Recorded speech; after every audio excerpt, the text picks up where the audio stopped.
जय श्री राम दोस्तों। कैसे हैं आप सब? आई होप आप सब बहुत अच्छे होंगे।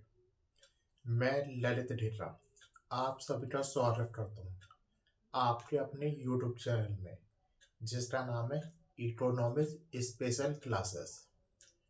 दोस्तों रोस्टेद्रिया, आज मैं फिर आपके लिए एक नया टॉपिक लेके आया हूँ, जिसका नाम है मनी सप्लाई। आज मैं मनी सप्लाई के बारे में एक शॉर्ट वीडियो बना रहा हूँ। ये लॉन्ग वीडियो नहीं होगी, शॉर्ट वीडियो होगी। ज़्यादा से ज़्यादा 10 या 12 मिनट की वीडियो होगी और इसके बारे में हम देखेंगे क्या क्या पढ़ना है। तो चलिए शुरू करते हैं।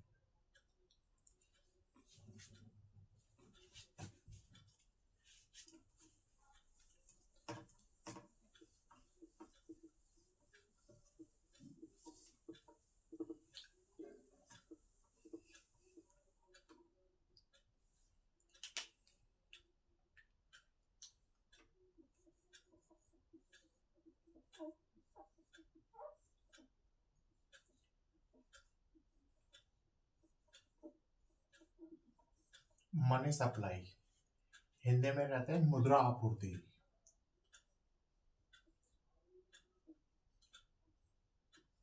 मुद्रा आपूर्ति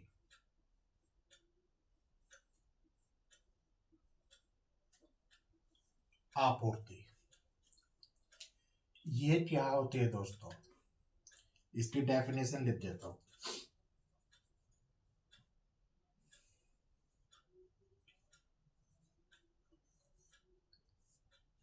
किसी संपूर्ण देश में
किसी संपूर्ण देश में या एक देश में, किसी हटा दो फिर ज्यादा बेटर रहता है।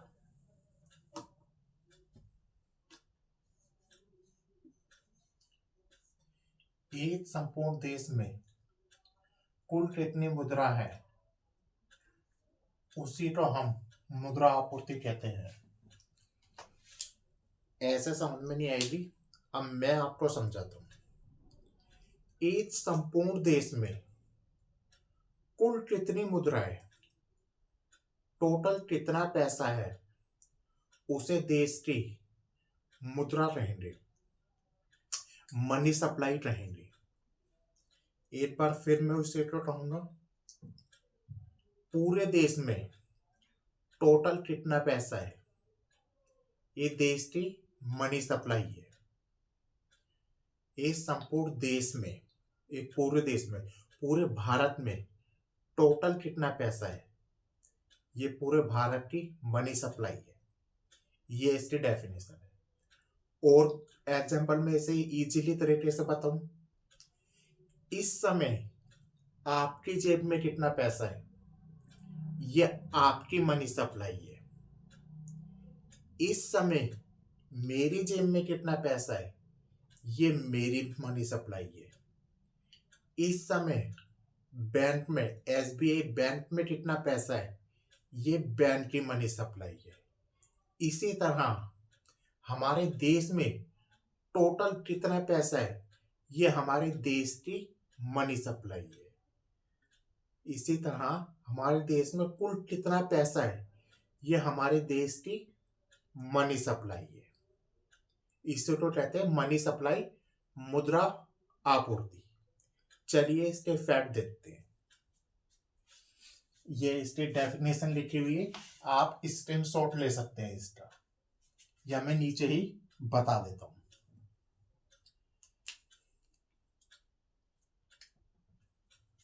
अगर मनी सप्लाई बढ़ेगी दोस्तों, मनी सप्लाई बढ़ेगी तो क्या होगा? मनी सप्लाई बढ़ेगी देश में तो डिमांड बढ़ेगी, डिमांड बढ़ेगी।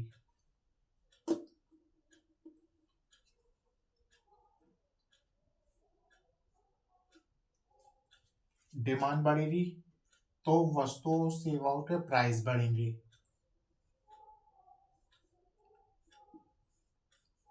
प्राइस बढ़ेंगे, प्राइस बढ़ेंगे दोस्तों तो देश में इन्फ्लेशन की सिचुएशन आएगी, वो मैं आगे बाद में बताऊंगा। प्रोडक्शन बढ़ेगा,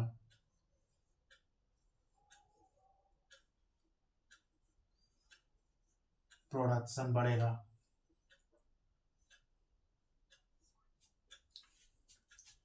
देश में इकोनॉमिक ग्रोथ बढ़ेगा,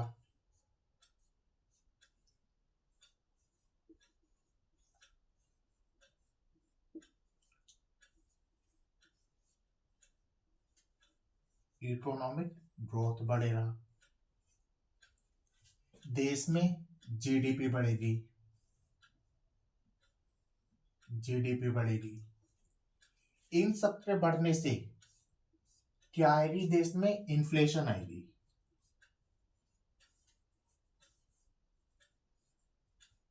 इन्फ्लेशन आएगी। अगर मनी सप्लाई बढ़ेगी तो देश में वस्तुओं सेवाओं की मांग बढ़ेगी। अगर मांग बढ़ेगी तो वस्तुओं सेवाओं की कीमतें बढ़ेगी।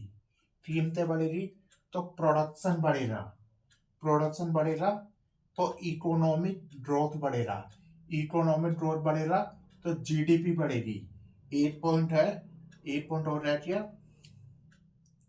नेशनल इनकम बढ़ेगी।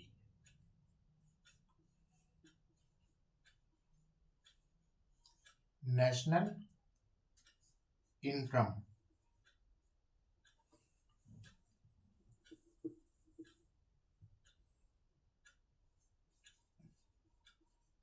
नेशनल इनकम बढ़ेगी, जो हमारे देश के लिए अच्छा है। जिससे क्या होगा? देश में इन्फ्लेशन की स्थिति आएगी। इन्फ्लेशन की स्थिति आएगी यानी मुद्रास्फीति आएगी। मुद्रा स्फीति आएगी।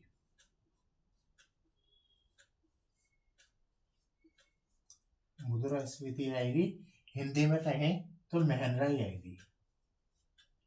महंगाई आएगी। दोस्तों, आप मुझे कमेंट करके बताइए कि हमारे देश के लिए, हमारे लिए महंगाई अच्छी है या बुरी है? हमारे देश के लिए महंगाई अच्छी है या बुरी है? दोस्तों, हमारे देश के लिए, हमारे लिए महंगाई अच्छी है। हम महंगाई को इकोनॉमिक्स में अच्छा मानते हैं। ये मैं ऐसा क्यों कह रहा हूं, ये मैं अभी प्रूफ करके दिखाता हूं। देखिए, जैसे मैंने कहा मनी सप्लाई बढ़ेगी, मतलब देश में पैसा ज्यादा हो रहा, हमारी जेबों में पैसा ज्यादा हो रहा, हमारी जेबों में पैसा ज्यादा हो रहा तो डिमांड बढ़ेगी, कीमतों के प्राइस बढ़ेंगे, प्रोडक्शन बढ़ेगा, इकोनॉमिक ग्रोथ, आर्थिक समृद्धि बढ़ेगी, जीडीपी बढ़ेगा, नेशनल इनकम बढ़ेगी, जो कि देश के लिए अच्छा है। अब इसका ऑपोजिट देख लेना। इसका ऑपोजिट देख लेना। ये मिटा दिया मैंने, ये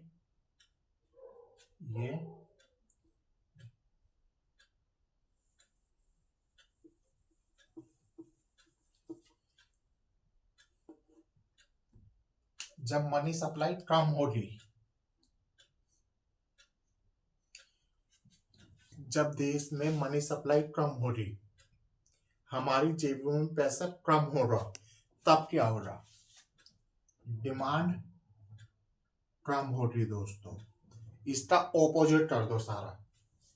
वस्तुओं सेवाओं के प्राइस कम होंगे, वस्तुओं सेवाओं के प्राइस कम होंगे, प्रोडक्शन कम होगा, प्रोडक्शन कम होगा। यहाँ पे अभी यहाँ आ जाइए, इसके प्रोडक्शन के बारे में एक बार और बताऊंगा मैं। हमारा इकोनॉमिक ग्रोथ दोस्तों कम हो रहा, हमारी जीडीपी जो बढ़नी चाहिए वो कम हो रही, हमारी नेशनल इनकम जो हमेशा बढ़नी चाहिए अच्छे रोज से वो कम हो रही। अभी आपको यहां से समझ में नहीं आएगा, मैंने कहा डिमांड कम हो रही, प्राइस कम हो रहा, प्रोडक्शन कम हो रहा। इसी पॉइंट को लेते हुए हम यहां आ जाते। जब प्रोडक्शन कम हो रहा तो वस्तुएं बनना बंद हो जाएगी, या ये कहें कम हो जाएगी। देश में प्रोडक्शन जब कम हो रहा तो वस्तुएं और सेवाएं कम मात्रा में उपलब्ध होंगी। जैसे कोई फैक्ट्री है, साइकिल बनाने की फैक्ट्री है दोस्तों, ठीक है। जब साइकिल बनाने की फैक्ट्री है तो वहां पे जब डिमांड कम आ रही है दोस्तों, डिमांड कम आ रही है तो प्राइस भी कम होंगे। डिमांड कम आ रही है, मान लीजिए साइकिल जब डिमांड ज्यादा आ रही थी तो 100 साइकिलों का प्रोडक्शन हो रहा था, 100 साइकिल का प्रोडक्शन हो रहा था, अच्छे से चल रहा था। लेकिन जैसे ही मनी सप्लाई कम हुई तो डिमांड भी कम हो रही, प्राइस भी कम हो रही। अब यहाँ पे जो प्रोडक्शन 100 साइकिल का हो रहा था, अब यहाँ पे 20 साइकिल का प्रोडक्शन हो रहा है, 20 साइकिल का प्रोडक्शन हो रहा है। जहां 100 साइकिल को बनाने के लिए लेबर की जरूरत 200 थी, 200 लेबर लग रहे थे, वहीं पे अब लेबर की जरूरत कितनी है?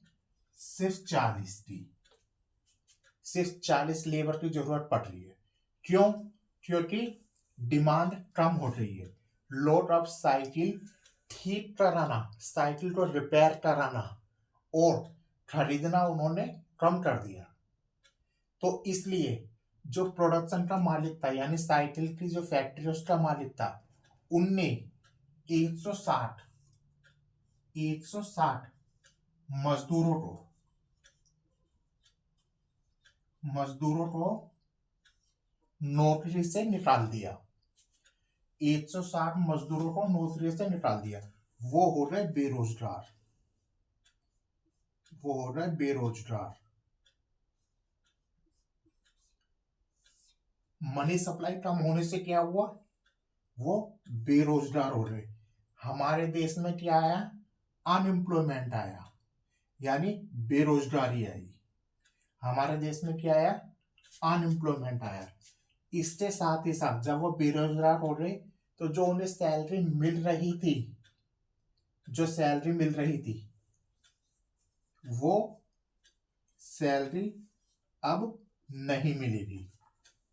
जो सैलरी उन्हें पहले मिल रही थी, जिससे वो डिमांड कर रहे थे, वस्तु और सेवाओं के प्राइस, वस्तु और सेवाएं खरीद रहे थे, वो अब नहीं खरीदेंगे। प्रोडक्शन कर रहे थे, इकोनॉमिक ग्रोथ में अपना साथ दे रहे थे, नेशनल इनकम में योगदान दे रहे थे, वो अब नहीं देंगे। जिसकी वजह से हमारा इकोनॉमिक ग्रोथ कम हो जाएगा, जीडीपी हमारी कम हो जाएगी, जो देश के लिए काफी हार्मफुल है, काफी हानिकारक है। इसीलिए मनी सप्लाई होना देश के लिए हानिकारक है, या ये कहें दोस्तों, देश में कौन सी स्थिति आ जाएगी? डिफ्लेशन की स्थिति आ जाएगी। देश में मनी सप्लाई कम होने से डिफ्लेशन की स्थिति आ जाएगी। डिफ्लेशन हिंदी में कहते हैं अस्फीति।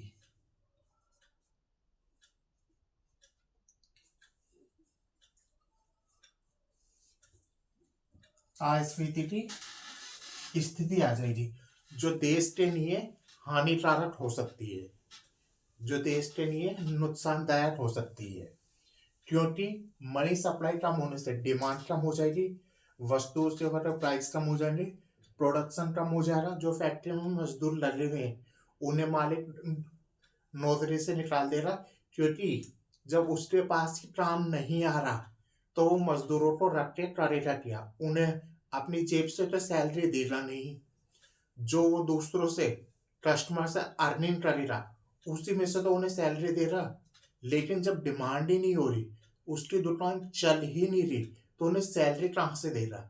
उस पे एक ही रास्ता रहेगा कि इन मजदूरों को छुट्टी पे भेज दिया जाए या इन्हें नौकरी से निकाल दिया जाए।